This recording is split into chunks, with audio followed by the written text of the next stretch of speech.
நீதிமானுடைய வித்துங்கிறது காயின் மூலமாக அல்ல, ஆபேல் மூலமாக தான் கர்த்தர் தெரிந்து கொண்டார்.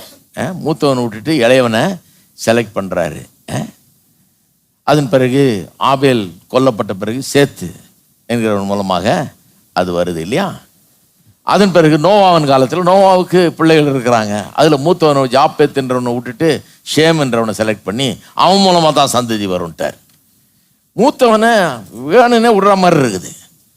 வீட்டில எல்லாம் எதிர்பார்க்குறாங்க தான் மூத்தவன் இவனை வச்சு தான் கர்த்தர் பண்ண போகிறாரு, ஏதாவது பண்ணால் இவன் மூலமாக தானே பண்ணோம். கர்த்தர் சொல்ல இல்லை, நான் கடைசி ஆள் எடுத்துக்கிறேன்றாரு.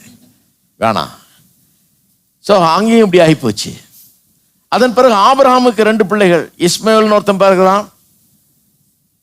ஆபிரகாம் இப்படின்னு சொல்லி பார்க்குறான் கர்த்தர்கிட்ட, கர்த்தாவே 99 வயசில் வேற விஷப்பரிச்சலம் வேணாம், வேற குழந்தை பிறந்து அப்புறம் இந்த 90 வயது கிழவிக்கு குழந்தை பிறந்து இதெல்லாம் ரொம்ப கஷ்டம்.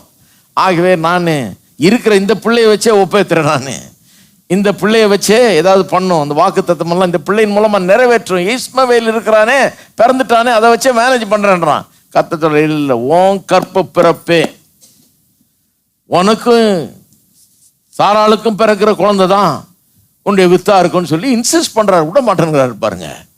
பண்ணி குழந்தைய பிறக்க வைக்கிறாரு. பிறக்க வச்சு அவன் மூலமா தான், ஈசாக்கின் மூலமாக உன் சந்ததி விளங்கும்ன்றது ஒரு லைன் ரொம்ப இம்பார்ட்டன்ட் பாருங்க.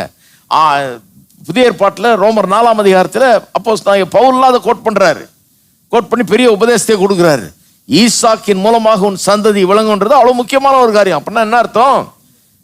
இந்த மேசியாவை குறித்து முதல்ல சொல்லப்பட்ட வாக்கு தத்தம் அப்படியே காயின் ஆபேல் காலத்தில் ஆபேல் கிட்ட வந்து, ஆபேல் போன பிறகு சேத்துன்றவன்ட்ட வந்து, அது மூலமாக ஷேம்ங்கிற மூலமாக வந்து இப்போ ஆபிரகாமுடைய 2 பிள்ளைகள் ஆயிடுச்சு. இப்போ யார் மூலமா அது தொடர போகுது? அந்த லைனு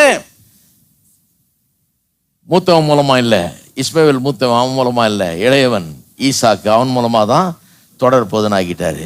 இப்போ ஈசாக்குக்கு 2 பிள்ளை, இப்போ இதுல செலெக்ஷன் பண்ணணும். இதுலயும் கடைசியில் 2வது பிள்ளை தான் எடுக்கிறாரு. நிறைய பேருக்கு என்னங்க ஆண்டவர் எப்போ பார்த்தாலும் எக்கு தப்பா பண்ணிட்டே இருக்காரு. மூத்தவன் தானே ரைட் இருக்குது, அவன் தானே ப்ரிஃபரன்ஸ் கொடுக்கணும், அவனுக்கு தானே முதல்ல கொடுக்கணும். அநியாயமா இருக்குது. மூத்தவனை விட்டுட்டு இளையவனை இது பண்றாரு அப்படிங்கிறாங்க நிறைய பேருக்கு. பாருங்க, வேத வசனத்தை வாசிக்கும்போது, பழைய ஏற்பாட்டை குறிப்பாக வாசிக்கும்போது மீட்பின் அடிப்படையில் தான் அதெல்லாம் புரிந்து கொள்ள முடியும்.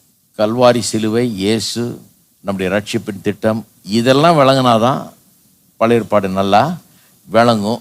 ஏன்னா அதெல்லாம் தான் சொல்லுது பழைய ஏற்பாடு. பழைய ஏற்பாடு வேற கதையை சொல்லலை.